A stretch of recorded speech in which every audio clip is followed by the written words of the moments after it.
Assalamualaikum warahmatullahi wabarakatuh. Kembali lagi di mata kuliah rangkaian listrik dengan materi kuliah elemen rangkaian listrik. Sebelumnya kita sudah membahas bahwa di rangkaian listrik kita akan pelajari dua elemen, yaitu elemen aktif dan elemen pasif. Dimana untuk elemen aktif yaitu elemen yang dapat menghasilkan energi, kita akan pelajari sumber tegangan dan sumber arus. Kemudian untuk elemen pasif kita akan mempelajari resistor, kapasitor, dan induktor. Atau di sini intinya elemen-elemen yang kita pelajari masih elemen yang hanya dua terminal saja. Nah, di sini untuk sumber tegangan dan sumber arus. Sumber tegangan adalah suatu sumber yang menghasilkan tegangan yang tetap, tidak tergantung pada arus yang mengalir pada sumber tersebut. Untuk sumber arus sendiri, sumber arus adalah sumber yang menghasilkan arus yang tetap, tidak bergantung pada tegangan dari sumber arus tersebut. Di sini ada kata-kata ideal untuk sumber tegangan dan sumber arus. Tujuannya apa? Untuk menginformasikan bahwa untuk kategori sumber tegangan ideal, nilai resistansi dalamnya sama dengan 0, dan untuk sumber arus ideal, nilai resistansi dalamnya sama dengan tak hingga. Itu hanya ada di kondisi simulasi. Namun untuk realnya tentunya nilai-nilai tahanan dalam ini harus kita pertimbangkan ada pada sumber tegangan ataupun sumber arus yang kita gunakan. Nah, ketika kita menggunakan simulator seperti Proteus, maka kita akan mendapatkan kondisi hasil yang sangat ideal.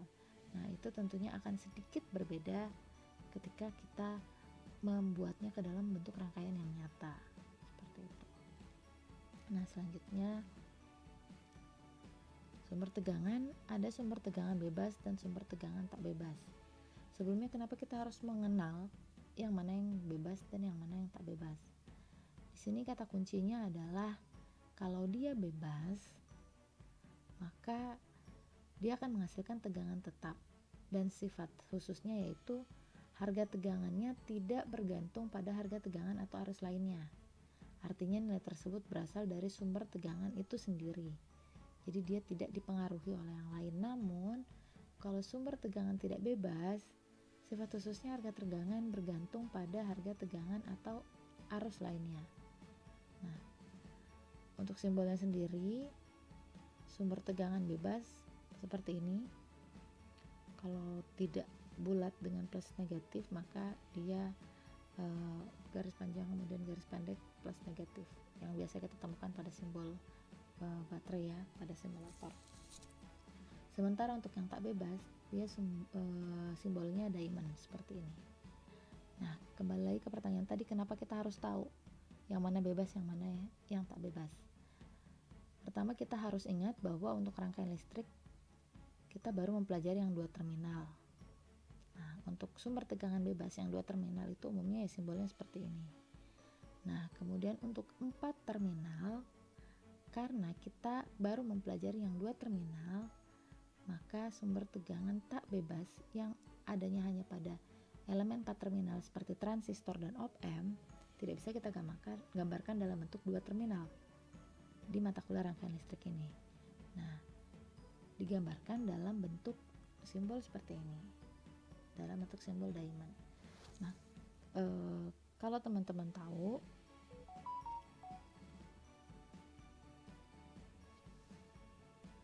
untuk simbol dari transistor sendiri bisa kita gambarkan sebenarnya ya. Kalau tadi kan kita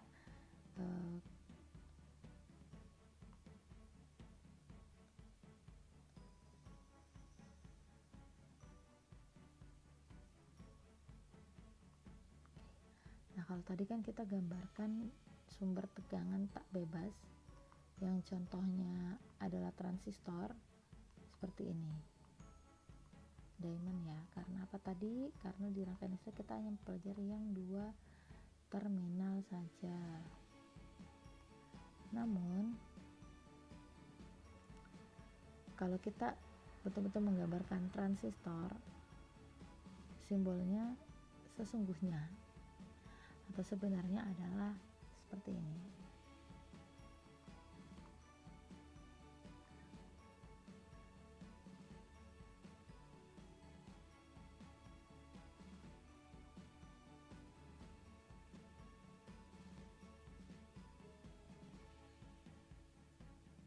Nah, jadi dia terdiri dari 3 terminal. Karena transistor sendiri kaki-kakinya ada 3. Nah, kenapa transistor op-amp dikategorikan sebagai sumber tegangan tak bebas? Contohnya seperti ini. Transistor seringkali juga disebut sebagai saklar.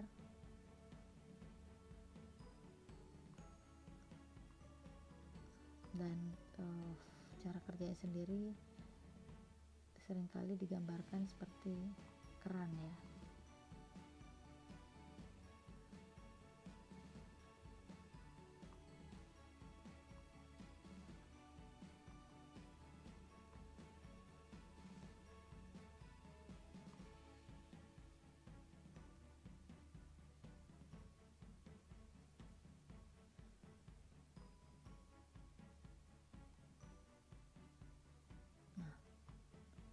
Ketika ada input yang masuk ke sini, karena menggunakan transistor, maka nanti nilai tegangannya akan naik. Karena ini adalah penguat tegangan ya, jadi outputnya akan naik.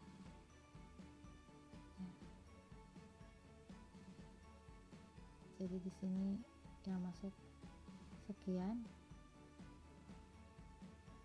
Nanti nilainya setelah melewati transistor akan naik.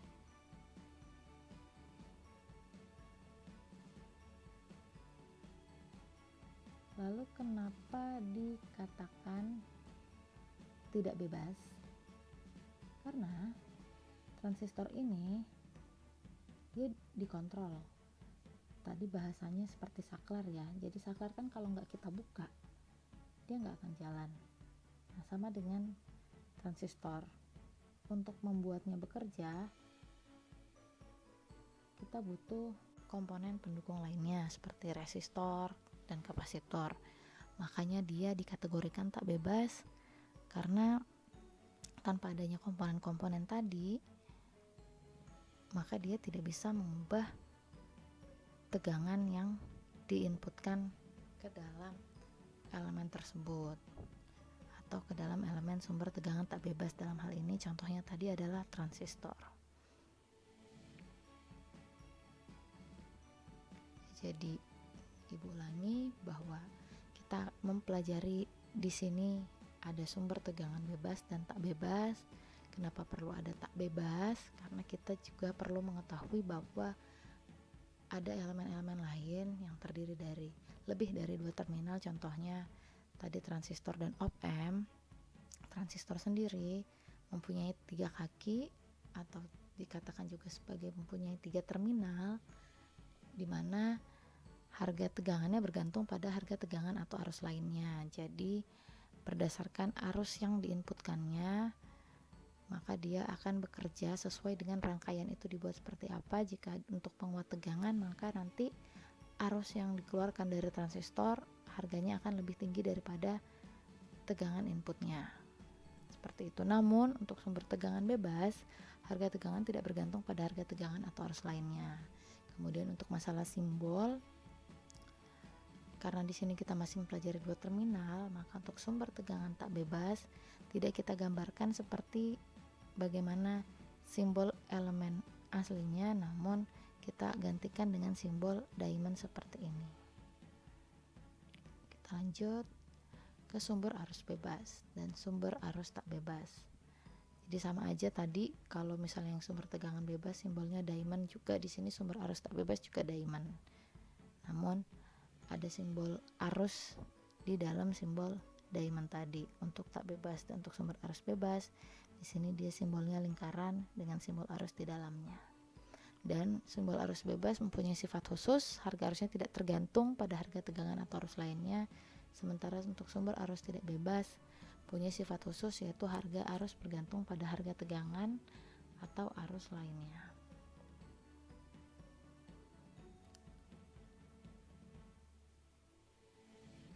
Nah, kemudian kembali lagi ke pertanyaan masalah sumber tak bebas ini. Sumber tak bebas ini tidak bisa merespon atau mempertahankan output tanpa adanya kontrol. Makanya dikatakan tak bebas. Contohnya di sini beda sama generator. Generator ketika ada perubahan beban, generator punya perangkat yang bisa mengatur tegangan dan menambah daya supply.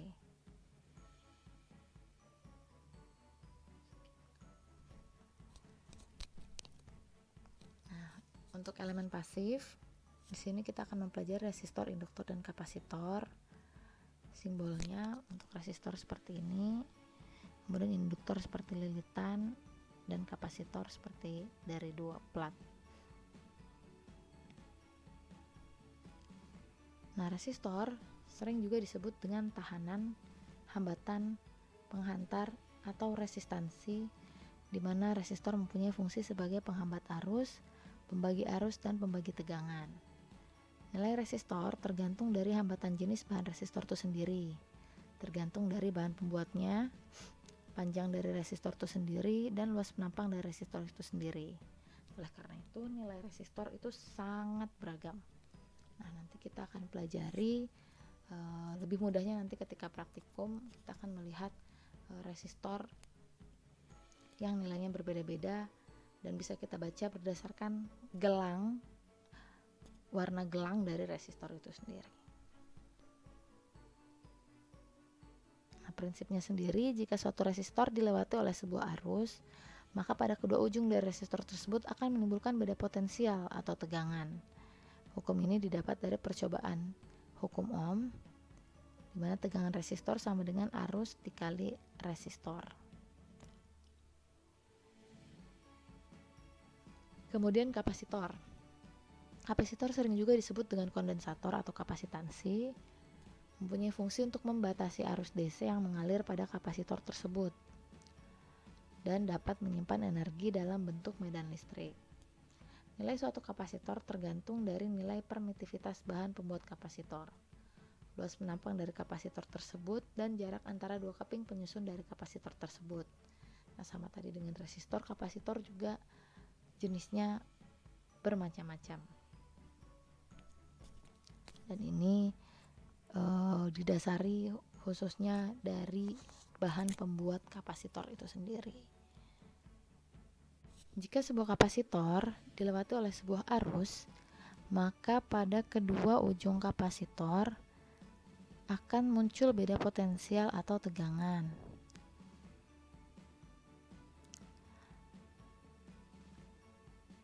Di mana secara matematis dinyatakan IC sama dengan C dVc per dt.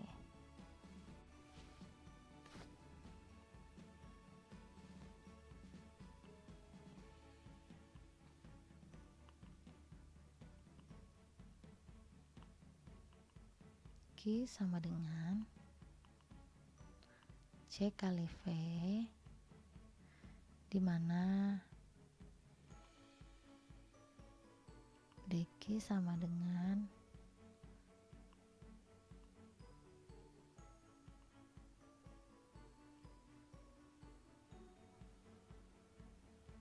CdV,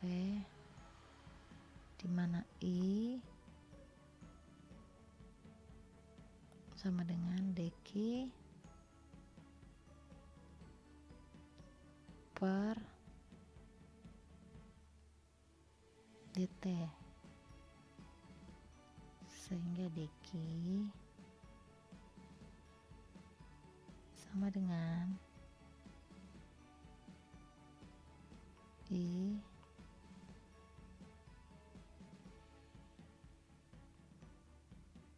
dt. Nah, jadi I dt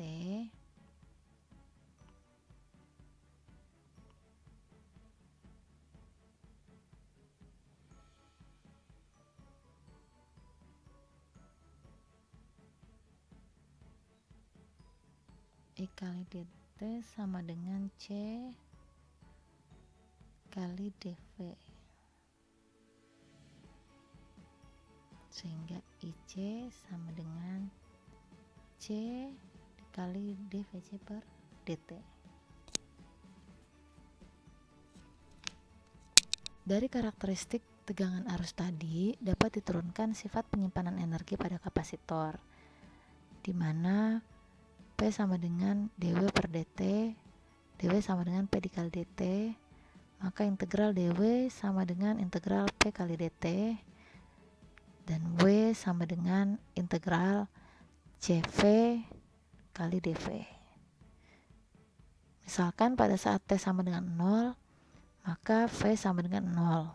Pada saat T sama dengan T, maka V sama dengan V.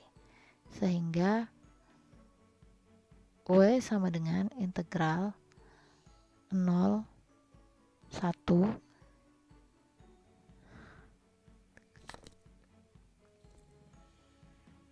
CV dV sama dengan 1/2 CV kuadrat, yang merupakan energi yang sama dengan kapasitor.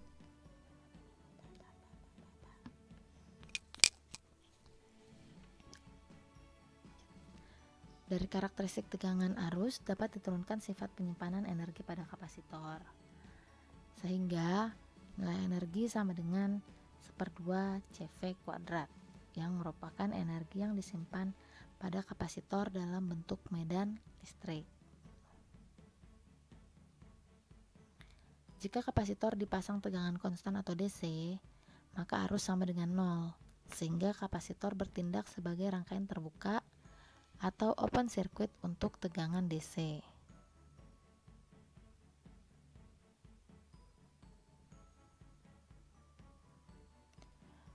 Selanjutnya, elemen induktor. Induktor seringkali disebut sebagai induktansi, lilitan, kumparan, atau belitan. Pada induktor mempunyai sifat dapat menyimpan energi dalam bentuk medan magnet. Satuannya adalah Henry, kemudian simbolnya seperti lilitan. Arus yang mengalir pada induktor akan menghasilkan flux magnetik yang membentuk loop yang melingkupi kumparan. Jika ada N lilitan, maka total flux adalah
DI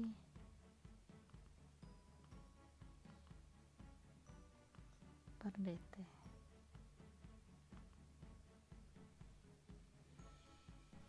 Nah, dari karakteristik tegangan arus dapat diturunkan sifat penyimpanan energi pada induktor, di mana nilainya adalah W sama dengan 1/2 Li kuadrat. Nah, induktor juga ketika dipasang pada arus kontan atau DC, maka tegangannya sama dengan 0, sehingga induktor bertindak sebagai rangkaian short circuit. Nah, jadi untuk penggunaan kapasitor dan induktor, kita menggunakan atau memasangkannya dengan arus yang AC.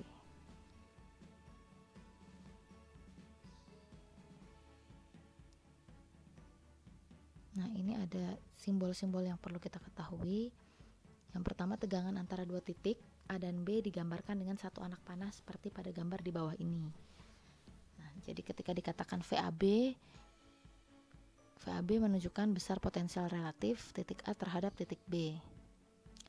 Kemudian yang kedua, tegangan yang disepakati dalam mata kuliah ini adalah tegangan drop atau jatuh tegangan, di mana akan bernilai positif bila kita berjalan dari potensial tinggi ke potensial rendah.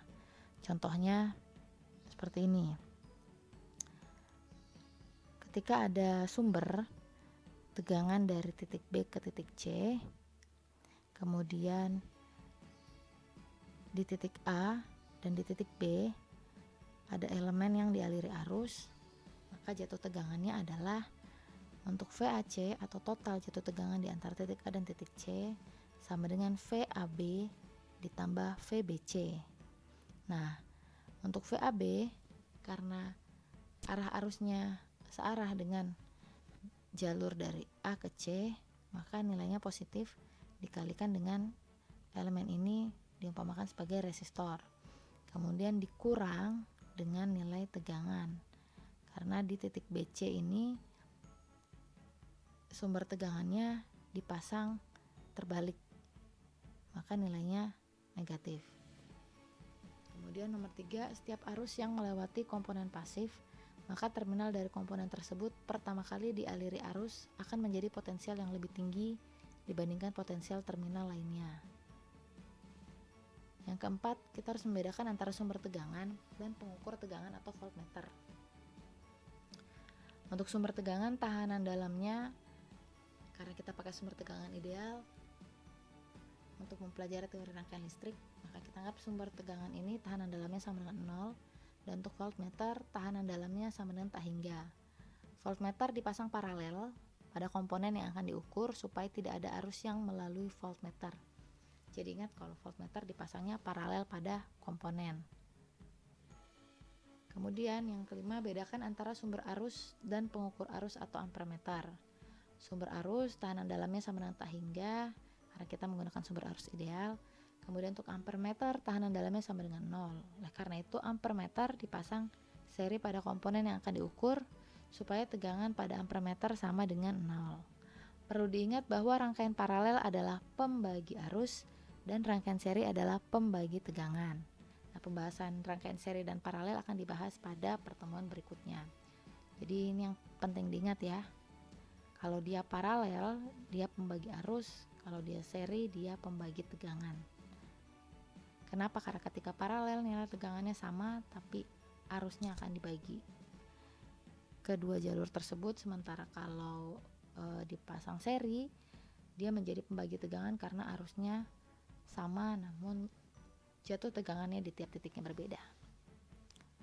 Kemudian yang keenam, rangkaian hubung singkat atau short circuit. Sifatnya adalah VAB selalu sama dengan 0. Tidak tergantung pada arus yang mengalir padanya. Jadi VAB sama dengan 0 dan tahanan dalamnya pun 0. Yang ketujuh, rangkaian terbuka open circuit arusnya selalu sama dengan 0. Tidak tergantung pada tegangan AB. Jadi I-nya sama dengan 0, tahanan dalamnya sama dengan tak hingga. Nah, sekian materi untuk pertemuan keempat. Kita lanjut lagi di pertemuan kelima untuk mempelajari resistor, kapasitor, dan induktor ketika dipasang seri dan paralel. Sekian, terima kasih. Assalamualaikum warahmatullahi wabarakatuh.